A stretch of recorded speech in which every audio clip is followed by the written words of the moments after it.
Welcome back to the Shine Within podcast. I have here lovely Michelle Fondin. She's on a spiritual quest. Excuse me, let me just go ahead and repeat that. I had this written out here and then I totally bombed it.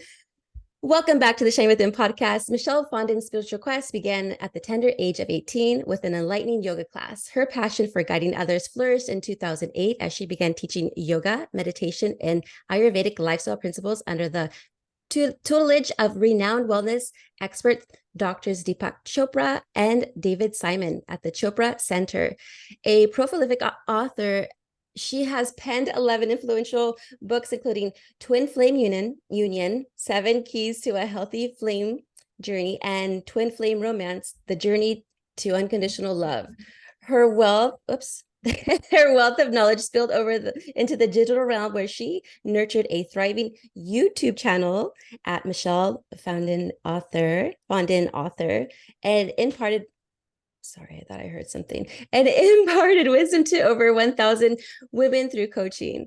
Fondin contributed her insights to Deepak Chopra's wellness blog for 3 years and is a certified Vedic Master from the Chopra Center. After a decade, can't even speak today. Okay. After a decade of operating her own yoga studio, she pivoted to online platforms, offering courses, video content, and coaching, continuing her mission to foster wellness on all levels. Residing in Los Angeles, California, oh, you're local.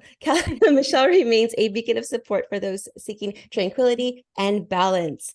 Yes, my glasses are right here, and shame on me, Gina.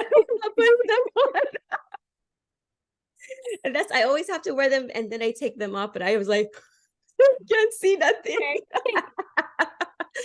Anyway, thank you so much for joining me today after I just bombed everything here on the intro. But actually, the video will have all the bloopers, but my actual podcast audio, I'm going to redo that. And then now I got to turn off my email notifications. Yeah. Sorry about that. No problem. And then I know, and then my house shook, like I'll listen. I'm like, what was that? Because I'm the only one here, and made sure no kids are here or nothing. But anyway, it's a pleasure having you on my show today. Thank you so much for joining me. Thank you so much, Gina. I'm really happy to be here and have this discussion with you. Me too. And congratulations on your 11th book, The Empowered Divine Feminine, Becoming an Unstoppable Woman in the 21st Century and Beyond. I'll show it to those on YouTube here. Yeah, let's see it. Yeah, I just received the hardcover copy. This is the first book I have in hardcover as well. So awesome. It was kind of exciting to receive that. Absolutely. Oh, I love that. And so I'm going to go ahead and talk a little bit about, of course, the masculine and feminine energies here, because that's what the book is all about, is about the divine feminine energy and getting rid of that masculine energy that a lot of us have. Maybe some still have that, but I know I had to let go of mine, and I'm living a much more better feminine life than I've ever lived before. So can you share a pivotal moment that led you to embrace the divine feminine within yourself? Yeah, I guess when I really realized that I was living more in the masculine yang energy was when I met my twin flame. And I know a lot of listeners might not understand what a twin flame is, but it's just basically, very basic terms, it's a soulmate on steroids. It's a very strong soulmate relationship. But I found myself chasing and pursuing my divine masculine, which is a really yang energy. That's a masculine energy. And I was calling the shots. I was just doing all of this stuff and not at all sitting in my more feminine energy and just receptivity and allowing him to come to me. And it was actually then that I had the aha moment of this continual pattern that I had where I felt very feminine, but I was displaying a lot of my frustration through a lot of masculine energy. And that's when I began the deep study within myself to go, hey, I need to stop this because something isn't right here. Like, I can't be living in both energies equally. It's exhausting me. Yes, I remember when I was in my masculine energy, and I was the one working full time. And then my husband at the time was at home with our son. And I felt like I didn't like that role. I felt like I had to make sure I had all the money, did all the bills and everything. And then he was at home cooking and cleaning and being mommy pretty much. And although it was nice, but it was just off. Like it wasn't right. And then that continued until it didn't continue anymore. And that's probably, hey, I don't know, probably one of the reasons why I was drinking, because I was so unhappy. Now, how can women begin to step out of the shadows of that masculine energy and societal expectations? Yeah. And I mean, you bring out a really good point there, is that most women, since the women's liberation movement, really, that it came to fruition mostly in the 60s, when women were like, hey, like, we deserve a place in the workplace. We can make our own salaries, and we can get our own credit cards and sign for our home mortgages, which really didn't happen in the United States till 1974, believe it or not, that women could have financial freedom, because before that, they had to have their husbands or their fathers sign to get anything financial. So it was pretty recent, right? So, but women rose up, and rightfully so, to get the same rights as men. But what they traded off was, I need to live and fight in this masculine energy, and therefore take on both energies. And then we became the super women of society, where we were doing it all. We were going to work full time, raising our kids full time, doing the housework we're just doing everything, while the men in our lives were kind of like expecting us to do that, because they were expecting us to do the traditional roles of the feminine that had been in society for generations and generations, and also to bring home money, bring home the paycheck and work. And so we were living in the shadows of the men, because first, we were not owning ourselves in our power. And we weren't doing that because we were spinning. So we were spinning to get our rights, but we did what we needed to do in the beginning. So, and for the first 50 years of with the women's liberation movement, the modern women's liberation movement, because it did start well before that, we did what we needed to do, but now we're exhausted. Women have autoimmune diseases. So what we do need to do is embrace our feminine energy and live through that power, so that we can own our power and do what we need to do in our lives, but not be obedient to this notion that men have had, that we have to do it all. Right. And I don't feel like we need to villainize men because of that. It's just the way things went. It's Yes. because we stepped out of the traditional roles of the old feminine, and we took on all these masculine roles, but we didn't voice our opinion and say, hey, wait a minute, we need to not do this. We can't do everything from A to Z. I know, right? It's like, oh, it was very challenging, but I noticed that I was telling you this before we hit record, that I actually, after I stopped drinking, I went ahead and got a mentor who taught me a lot about how to be feminine, like how to Mhm. put makeup on, how to do your hair, how to, help your man, how to please your man. I mean, as far as like, giving the respect, and just like our original rules, like I had to unlearn everything and had to relearn everything. But I gotta tell you what, it's been a wonderful experience being into my feminine being that I am, and having my husband now, who we've been married since the end of 2019. He's definitely in his masculine. So it just works so much better in a relationship. And I'm so grateful for that, because I'm like, wow, I'm so happier than I was before, because I do have my own business. I do have my own podcast. I am a mother of three.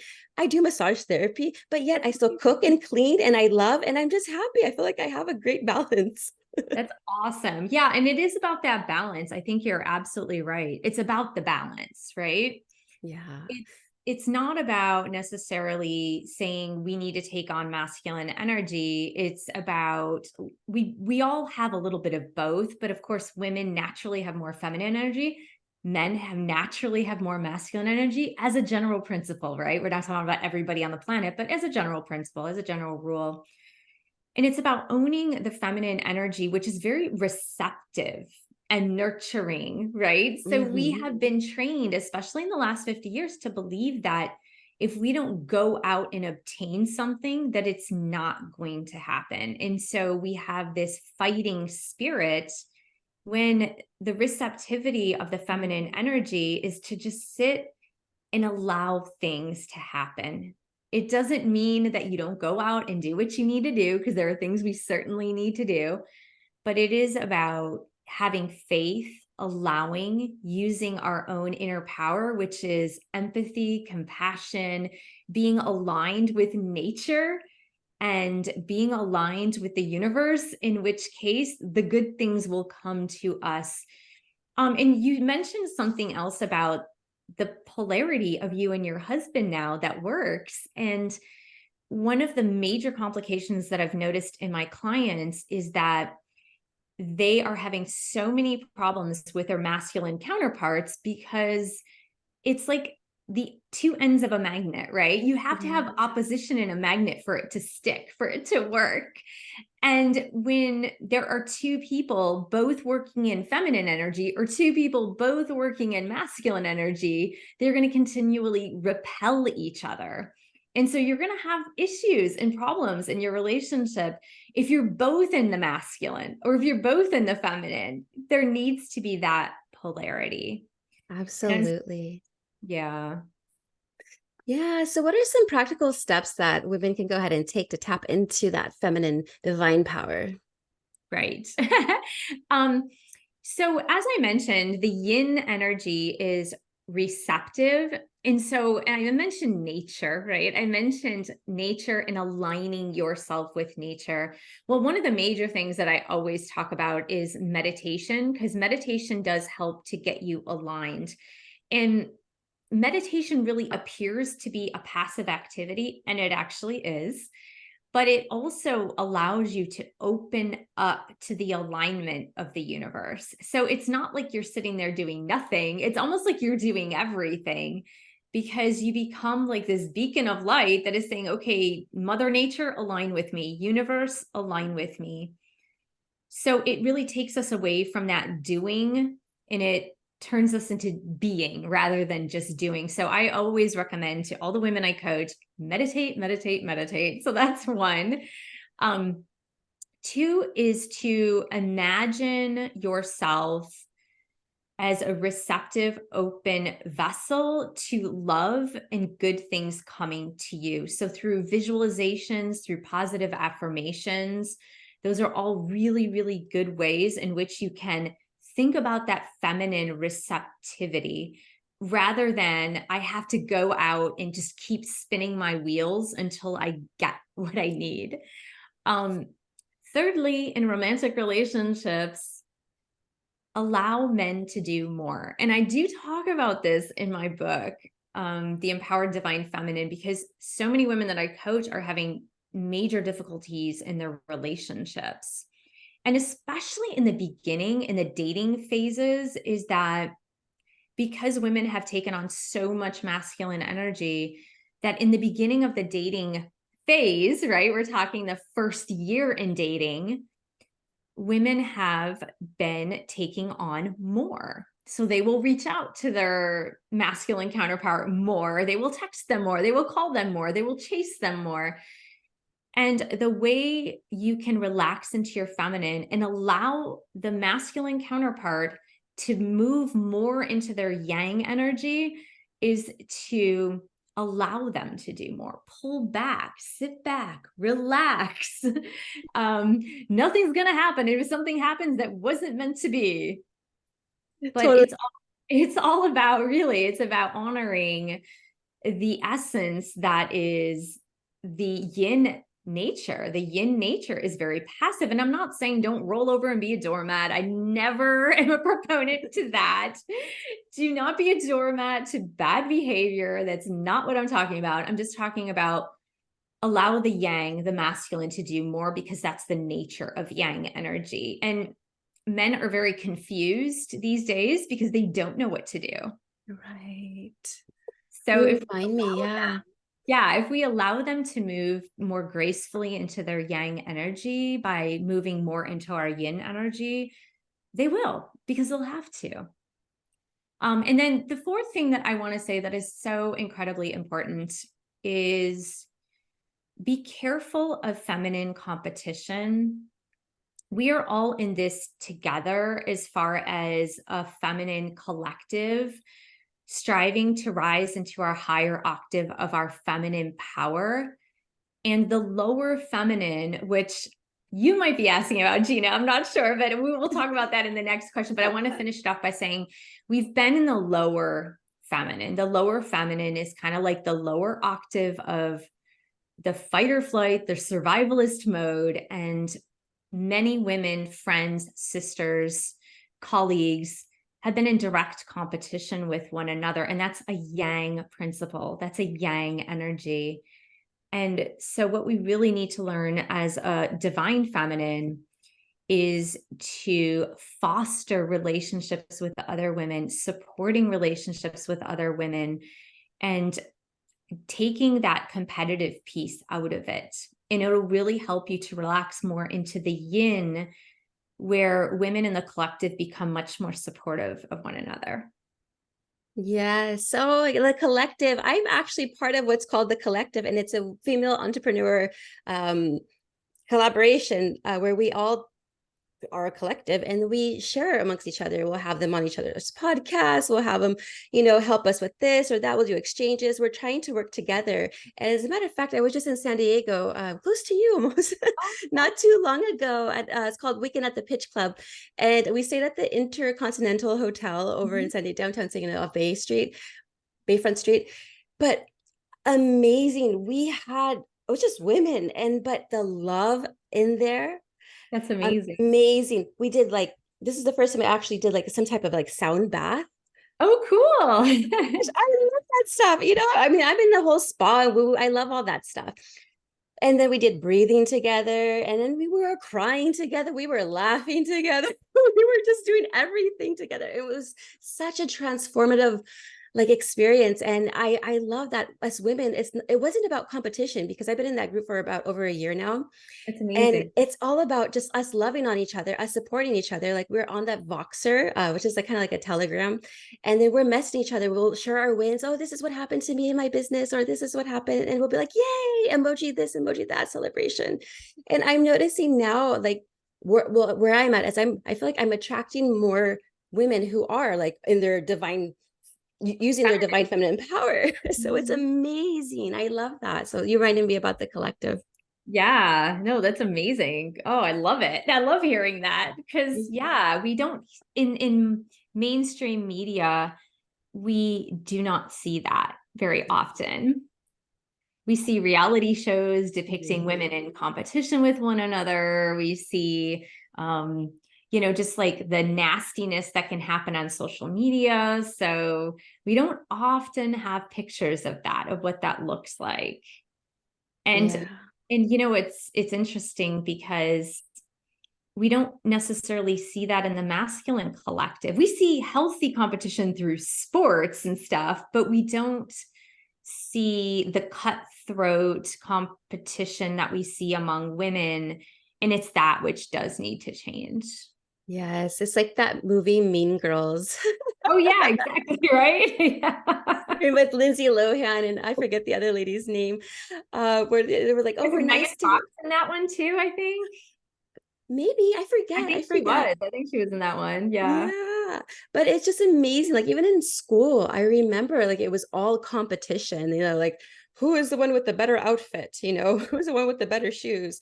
And it was very hard to find a group of girls that were just was just their authentic selves. It's just why don't you just be yourself? Yeah, exactly. Yeah, I used to get hated on because I wore dresses in elementary school, and they were not short dresses, obviously, because I was in an elementary school, but it forced me to wear pants all the time. In sixth grade, I turned into a tomboy. In fifth grade, I was getting hated on. Even someone fought me because of that.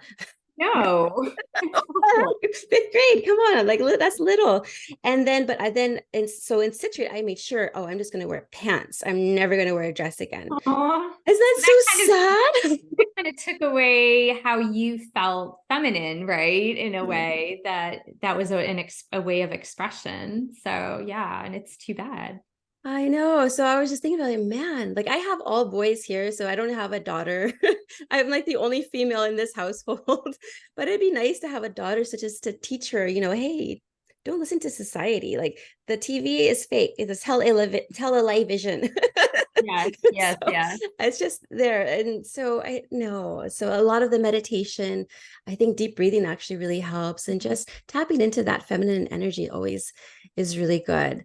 Absolutely. Now, yeah, so is there anything else that you think that the feminine, having the divine feminine can like transform, our relationships, whether both like professional and personal? Yes. So let's dive into the lower feminine versus the higher feminine, because I Yeah. think that might be like a newer concept for some listeners to understand. So the way I like to describe it is with the chakra system. I don't know if you're familiar with the chakra system, but there are 7 main chakras that align the spine. The 3 lower chakras are the chakras of matter, or the physical chakras, right? So we have Mhm. physical matter. We're here on earth. This is how we live. And then we have the 4 upper chakras, which are from the heart on up, which are the chakras of spirit. But really, the heart is tying together matter and spirit. And the lower chakras have a high form and a low form. And the lower form of the lower chakras really has to do with fight or flight or survival mode, procreation, which is the second chakra, or addictions, right? Because it's Yeah. all that watery energy of creativity, which we can create something great, like baking a cake, or we can create something not so great, like gambling. Yeah. um, and then the middle, the solar plexus chakra, which is the ego, right? And the ego, again, self identity can express itself positively or it can express itself negatively. But unfortunately, throughout society, we've lived as the lower feminine, those lower chakra energies of survival, procreation, and ego. And a lot of this was done because we had to survive the patriarchy. We had to. So a lot of these displays of the lower feminine that we see today, the competition, the sexting with guys, sending naked pictures to guys because we're just trying to get the attention of the guy that the next woman can't get, Mhm. we see like behavior that is less than stellar, if you will. And a lot of that was brought about by the patriarchy, by the suppression of women, by women just trying to survive and get ahead in any way that they could possibly get ahead. And so the lower feminine really hurt us in so many ways. And especially, as I mentioned, as well as once we started to get rights to take on the masculine energy. But we took on the lower masculine. We did not take on the higher masculine. And the higher feminine is really from the heart chakra on up, which means that we are operating from our heart, from what we love, our passions, who we love in our lives. The throat chakra, speaking our authentic truth, like the authentic truth that resides within our heart. The third eye chakra, using our feminine intuition, which all women have natural feminine intuition. We have to, because we're raising children for the most part. And you always have that mother's instinct, right? That mother's intuition. And then, of course, the crown chakra, which is about connecting to higher source, spirit, God, whatever you want to call it. So, yes, definitely, when we tap into our divine feminine energy, we're tapping into those higher chakras. And when we do that, it's going to help us in every single aspect of life. Let's just take intuition. So, if you're making a decision about your family or your children or your spouse, if you're doing it from fear, fight or flight, the lower chakra, the root chakra, then you're probably not going to make a great choice. Let's say your child comes home crying, saying, "This kid picked on me at school." If you're in fight or flight, you're going to want to fight with that parent. You're going to want to go over to that kid's house and like give him a talking to. But if you're operating from your heart chakra, your authentic truth, and your intuition, you can use it as a teaching moment and say to your child, "I understand that that child was mean to you, but let's take a moment and just think about maybe what that child was going through." maybe his parents were fighting that day. Maybe he didn't get the love he needed at home, so we take it from a very different perspective, a compassionate perspective.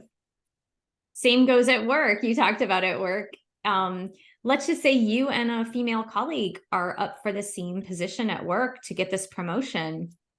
You don't get it. Your female colleague gets the position. If you're operating from the lower feminine, you're going to be angry, jealous, catty, maybe with this woman.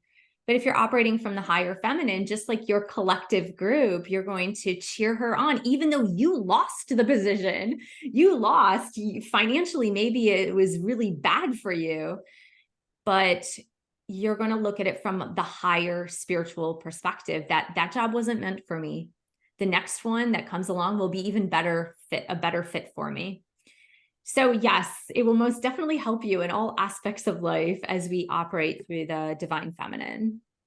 Yeah, that is awesome. Yeah, there's been many times at work because, I do massage therapy. And I've been at the Four Seasons Hotel working there at the spa for about 16 years now. And Wow. it's funny because a chunk of us have been there that long and we're still there. So we're like family. And so I noticed like as the years go by, there's like less competition between the ladies about which client gets who and what.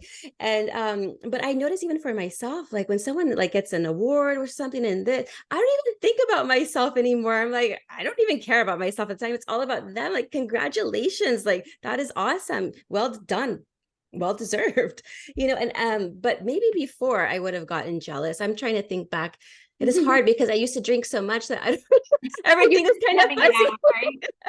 You were numbing out that part. I was numbing out that part. That's probably what it was. Yeah. Exactly. But yeah, so and a lot of limiting beliefs too that I had when I was drinking. Speaking of about limiting beliefs, can you share an example of how letting go on limiting beliefs has transformed your life or the life of someone you've worked with? Yeah, absolutely. It's funny because there are a lot of women that I work with have this limiting belief of being like the victim of something, right? And I certainly, for years, I was in a very unhealthy marriage. And while my husband at the time was not like physically abusive, he was definitely emotionally abusive. Mhm. And um, I really put that limiting belief, and it wasn't even till after I got divorced, right? It wasn't during the marriage. I feel like when you're in it, you're just in it. And as crazy as it is, it seems normal. It does. It seems normal. When you're in something very toxic, it can just seem like it's normal for the longest time before you realize, oh, this isn't normal. It's just absolutely not normal. And I was in this really bad space when I reflected on the things that happened during my marriage, especially like during the divorce period, that I just felt like I didn't have any power. That's what I felt. I felt he had all the power. I had none of the power. And I kept repeating that to myself. I said, like, he had all the power in the relationship. He took away my power. I had no power. Look at what has happened because of this. And it was like an old story that I kept repeating to myself. And it really wasn't until years later that I realized he didn't have all the power. I gave him the power because I didn't believe in myself enough to assert my desires, to stand up for myself and to assert what I wanted and say, no, this is not right. And so I think I had to let go of that limiting belief of like, I didn't have any of the power. He had all the power. I had to let go of that limiting belief if I were to be able to put the past in the past and then to move forward into newer relationships where saying like, if I don't feel like I have power, it's not that I don't have the power. It's because I voluntarily am giving it away. So, because it's nobody can take away your power unless if you give it to them. And yes, that might be by making a really poor choice, because a poor choice is still a choice, right? So, I mean, I left a marriage in which like my husband was the major breadwinner. And so leaving that's tough. I mean, it's tough to have to walk away from that. But that was really a big limiting belief for me, is that he didn't have my power. I gave it to him. And Mm. so that helped me to understand for future relationships what I need to do to be assertive, to show proper boundaries, and to live in my power so that someone can't try to take it away. Yeah, I never thought about it that way, that we actually do give it away, huh? Because we do have that choice. Do we want to give it away or do we want to claim it? Like your Yeah, own power. absolutely. Nobody is really that strong to take away our power. Like, it's Yeah. Yeah. nobody is that strong. There has to be some agreement there, right? Totally. It could be a terrible choice, right? I mean, for some women that I've coached, like, they're afraid of leaving, a situation where they're in an abusive relationship, perhaps, but they're like, oh, well, if I leave, I'll have nothing. Like, I'll be on the streets. And I was, okay, I understand that, but you still have a choice. Mhm. Like, there are many other solutions you could possibly have, but it's still a choice, even though the choice looks terrible right now. Yes, and still being a victim is still a choice, we're playing Mhm. victim. But yeah, and unfortunately I was the one who was the abuser. Like that anger that I had so much, that was built in from childhood trauma, like bad relationships, whatever that I was going through, it was just built up, and I never like spoke about it. I was all like inside here. And so every time I was get mad, I would get like really mad, and I would be like the one that was abusive, I believe. And not anymore. I'm Well, and it's yeah, funny. you've been sober for quite some time. Yeah, so it's interesting because everyone's like, I don't ever see you like that. I said, oh, I was. Mhm. I was even in jail because of it before. And I guess one of the boyfriends that I had long, long time ago was like, enough is enough. But I don't blame them. Heck, I don't blame them at all. Good for them, actually, that they did that. It's so good that you can talk about it now, and you can, it's like the past is in the past, right? And I understand that, like, people that are under the influence, once they take that first drink, it's very difficult to be responsible for what you do if you are an active alcoholic after you take the first drink.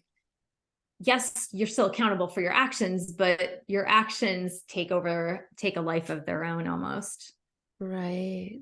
Yeah, that's true. Mhm. Well, in what ways do you think our society would change if more women lived fully in their divine female power? Oh my gosh, it would change so much. I Right? hope I hope for that idealistic change. I'm not sure if we'll see it in this lifetime, but I just feel that the world would be a much more peaceful place.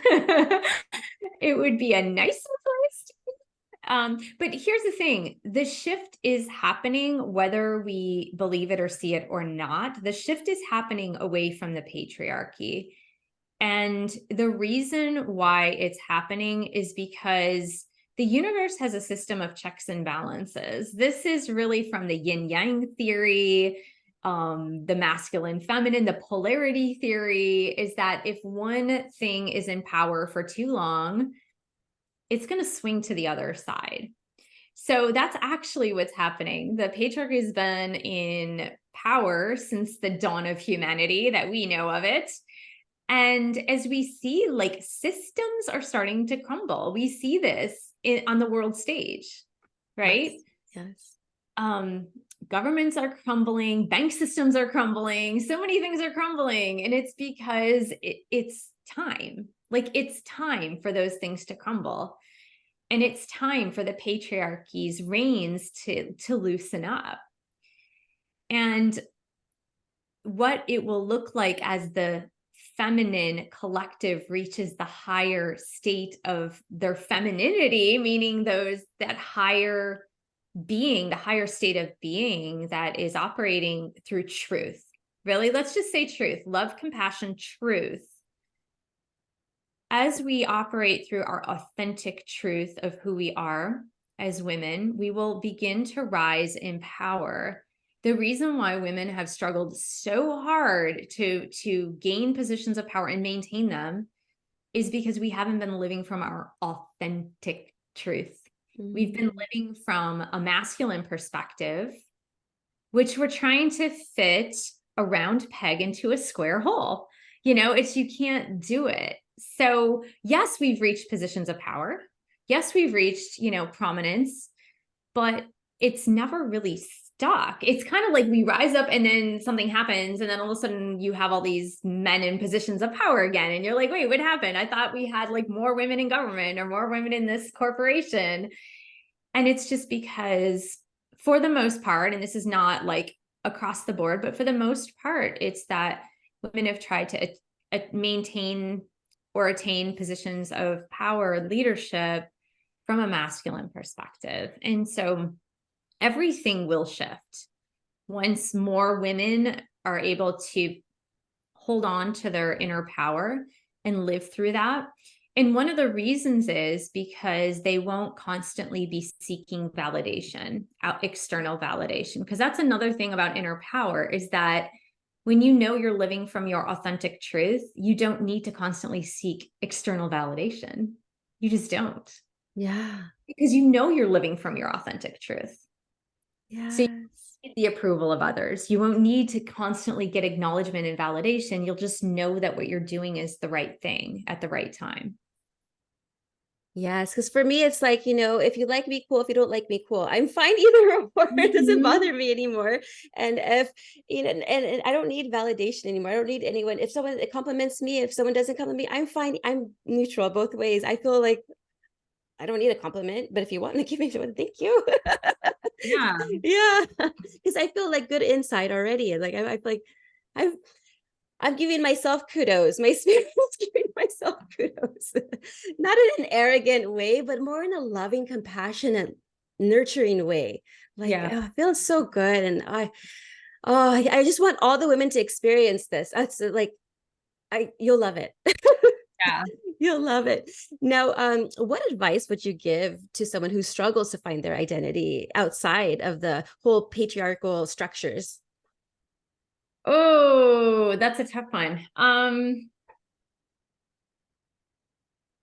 The darn patriarchal. Yeah, I know. And yeah, the reason I'm hesitating is because it's such a large question, right? It's such a huge question.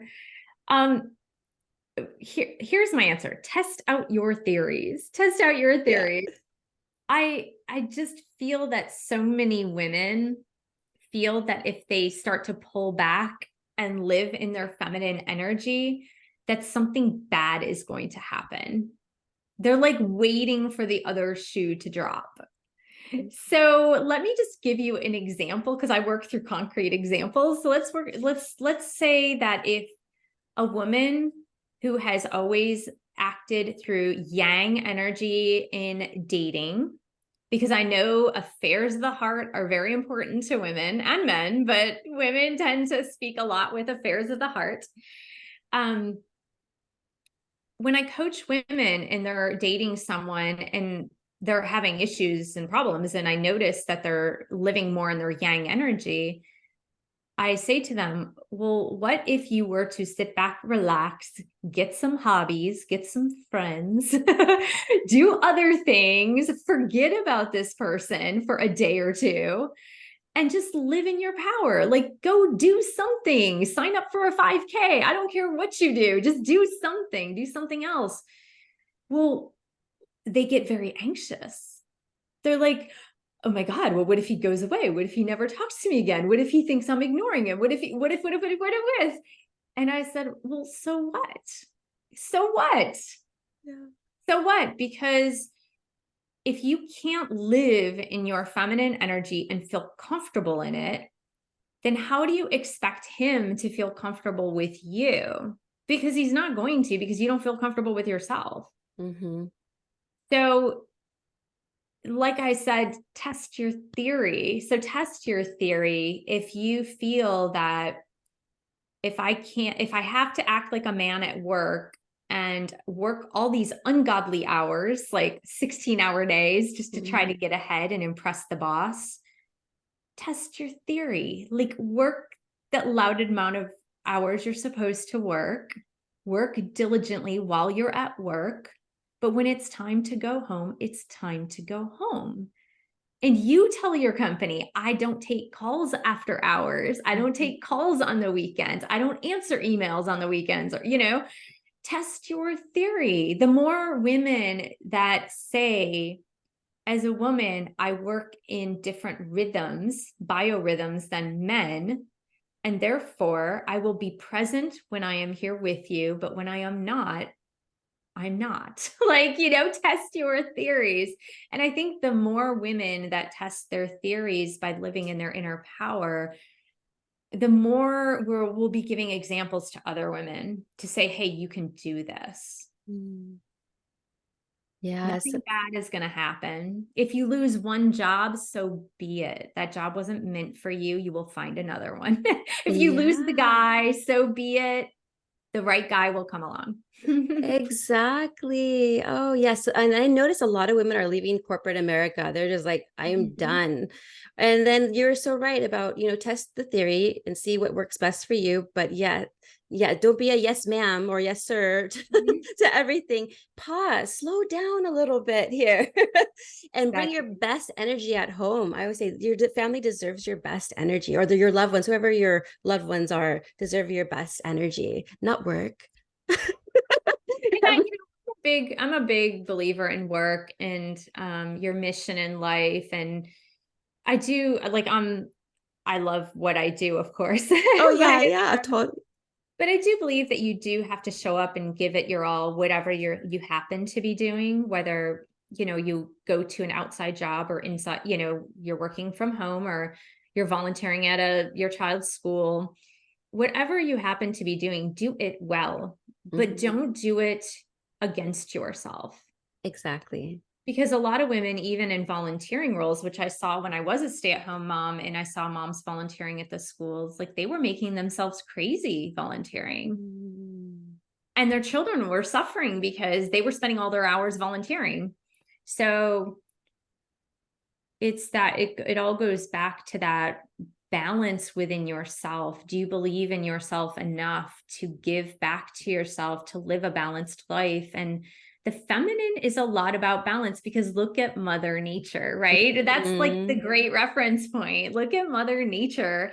When it's time for winter, Mother Nature doesn't go, hold on, wait, we need more autumn, right? Or let's go back to summer.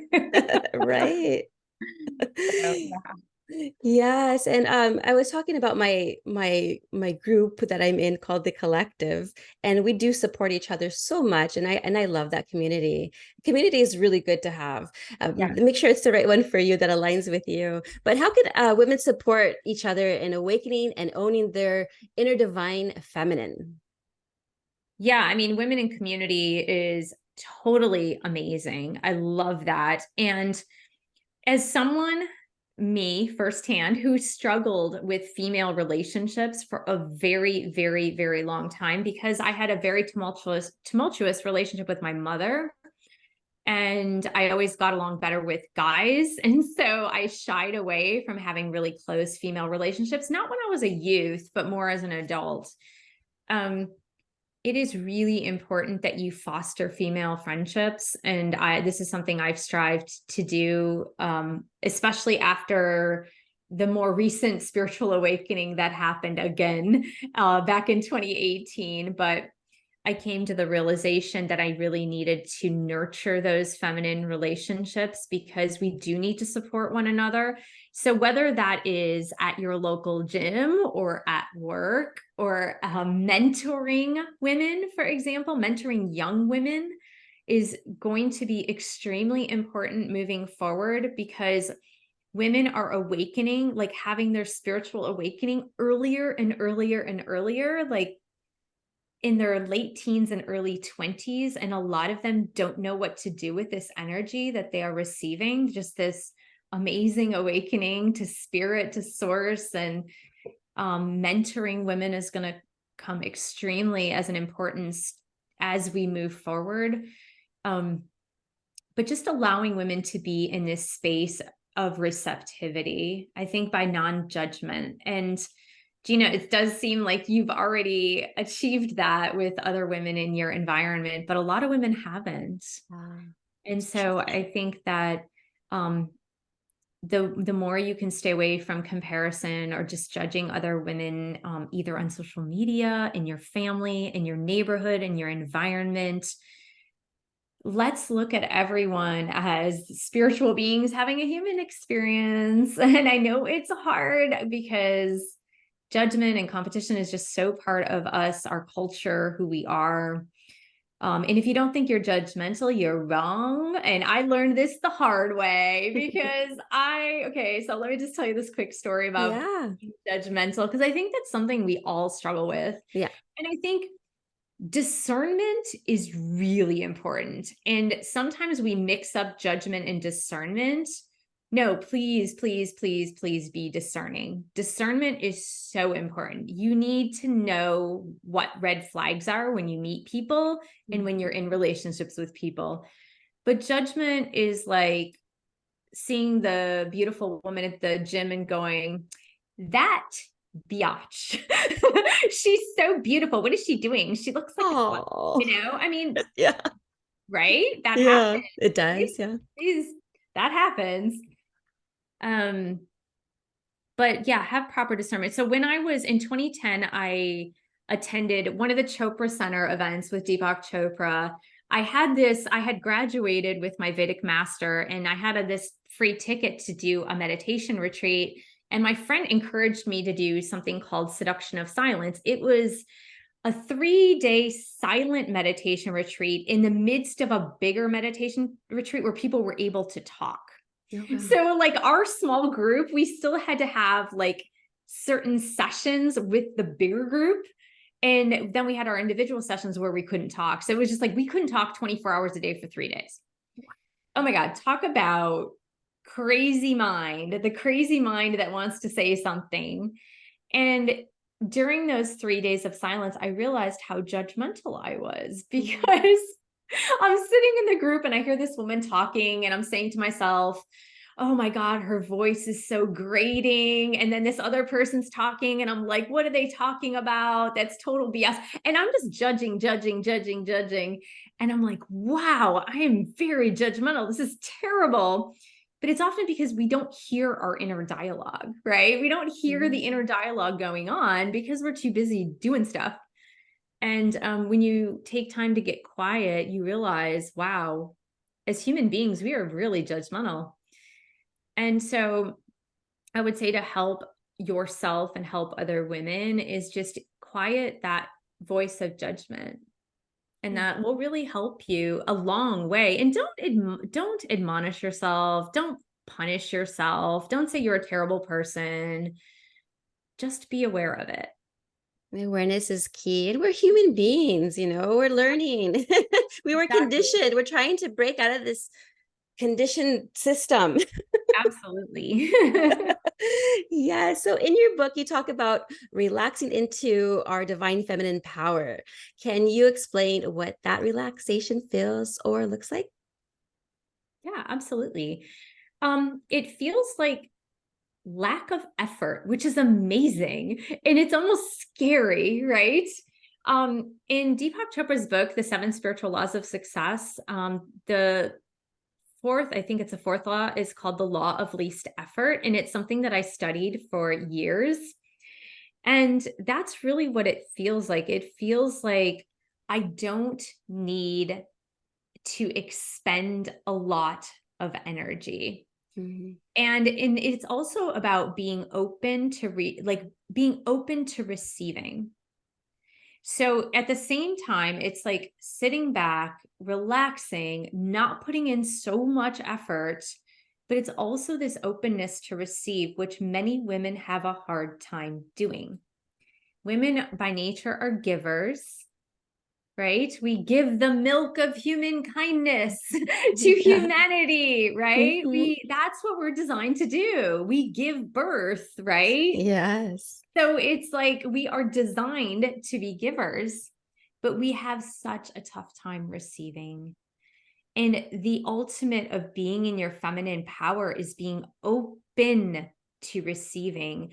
It's like having your hands open instead of your fists clenched, having your heart open instead of your heart closed. And it's literally like just being open and receptive and saying, okay, universe, I am open to receiving. So for example, let me give you a very concrete example. If someone gives you a compliment, instead of going, oh yeah, you too, you too, you too, you go, thank you so much. I really appreciate that. And that's it, right? Mhm. If someone offers to pay for dinner or lunch or breakfast, thank you so much. Instead of like flipping out your credit card and saying, no, I'm going to do it. So it's just practicing continually being open to receiving and having gratitude for receiving as well and congratulating yourself. So like even the sun, right? When you receive the sunlight, thank you so much for this beautiful sun that is coming into my life. One of the mentors that I followed for a very long time was Dr. Wayne Dyer. And he had this practice where he would see even a penny on the ground and he would say, thank you, God, for this continual display of abundance that continues to show up in my life. So, and that's the gift of receiving, right? It's a penny. Who cares? Everyone just throws a penny. Like, thank you, universe, for this display of abundance that continues to show up in my life. And so it's about receiving a hug, receiving love. Even if someone smiles at you, just receiving that smile. Yeah. And women have such a hard time doing this. And I think that's part of the blockage that a Mhm. lot of women have in growing into their divine power, is that they have blocked the flow of receiving. Yeah, So that exchange. Oh, go ahead. because when you give constantly, you don't leave room for the receiving. Yes, it's like that exchange. I remember I was always giving, giving, giving, giving. And then you're right. It was hard for me to receive anything back. I'm like, oh, can I do this? I'm like, no, no, no, I got it. No, I got it. No, I don't got it. Get it, Gina. Get it. So yeah, I totally agree with you there. Oh, so slowing down and then being able to receive, because a lot of us just didn't. So I remember those then. Yeah. Absolutely. So if people want to go ahead and find your book and they want to go ahead and work with you or just to find you on social media, where can they find you? Yeah. So my YouTube channel is at Michelle Fondin Author. You'll find videos on the Empowered Divine Feminine and other of my published books, as well on Twin Flames if you happen to be interested. All of my published books, you can find them on Amazon. And that's it. And go to her YouTube channel. Amazing videos. I was having a blast. I was like cooking and listening and watching it at the same time. It was just so much fun, so much, you're very knowledgeable. That's why you've written like 11 books. So amazing. But finally, what message do you hope readers take away from the Empowered Divine Feminine?